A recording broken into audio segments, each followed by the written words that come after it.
Au Mali, la région de Goa a été le théâtre d'une nouvelle attaque djihadiste qui a coûté la vie à une quarantaine de civils. L'attaque a eu lieu dans la nuit du dimanche 8 août 2021. Les localités victimes, Karou, Ouattaguma et Daoutegeft, sont situées sur un axe au nord de la frontière nigérienne. Des maisons ont été également saccagées et incendiées et du bétail emporté. Pour l'instant, cette attaque n'a pas été officiellement revendiquée, mais le mode opératoire déjà de cette attaque nous fait penser déjà à l'État islamique dans le Sahel.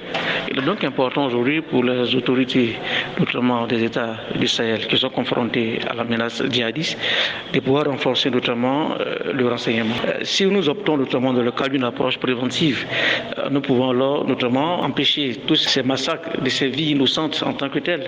Par ailleurs, il va falloir améliorer notamment la lutte contre la radicalisation, car il ne peut pas avoir réellement une stratégie stable tant que ces régions baignent notamment dans la pauvreté. Selon un responsable de l'armée malienne, un détachement militaire a été dépêché sur place pour porter secours aux populations victimes de l'attaque. Notons que la région de Goa, comme une partie du nord du Mali, a été largement coupée des réseaux ces derniers jours à cause des attaques attribuées aux djihadistes contre les infrastructures de télécommunications. À travers ce mode opératoire, nous constatons qu'en réalité, ces groupuscules terroristes, ce sont des bandes transfrontalières qui sont les parts et d'autres de la frontière entre le Mali et le Burkina, entre le Mali et le Niger. Et il est donc important aujourd'hui pour les différents États du G5 Sahel de revoir l'architecture de coopération militaire en termes de renseignement. Car nous avons un vieux modèle de coopération basé sur une architecture juridique qui date du début des années 60. Comment comprendre alors que les États du G5 Sahel ont une coopération militaire renforcée avec la France, alors qu'entre États voisins, on ne se parle même pas, on coopère moins,